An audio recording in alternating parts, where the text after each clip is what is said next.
සංසාරේ කවදනම් අපි ආයේ මිනිස්සු වෙලා උපදීද?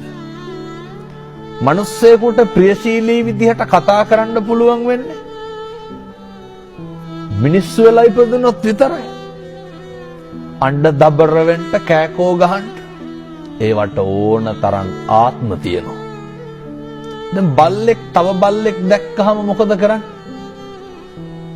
අපි වගේ කොහෙද යන්නේ කියලා අහනවද? බුරාගෙන පනිනවා. හපන්ඩොට්ටු වෙනවා. මට කියන්න සත්ව ලෝකයේ තුල සතෙක් තවත් සතෙකුට බය නැතුව ඉන්නේ මොන සතාද? හැම සතෙක්ම ඉන්නේ තවත් සතෙකුට බයෙන්. හැම සතෙක්ම ඉන්නේ තවත් සතෙකුගේ ග්‍රහණයට ලක් වෙයි කියලා නේ. පැහැදිලිද මම මේ කියන එක මනුෂ්‍ය ආත්ම භාවයේ තියෙන වටිනාකම? මේක තේරුම් නොගන්න තාක්කල් බණහන එකේ අර්ථයක් නැහැ.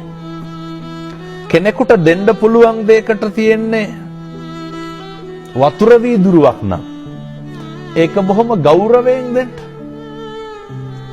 ඒක බොහොම ඕනෑකමින් දෙන්න.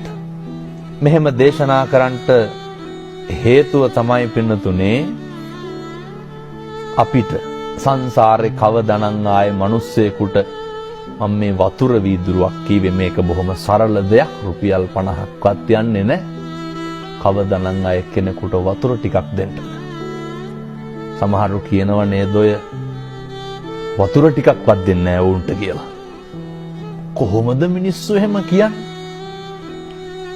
ඒ වැරදි අඩුපාඩු වෙන එක ඒ මිනිස්සුන්ගේ වැඩ. හැබැයි සත්පුරුෂෝ විදියට හැසිරෙන එක කාගේ වැඩක්ද? ඒක අපේ වැඩක්.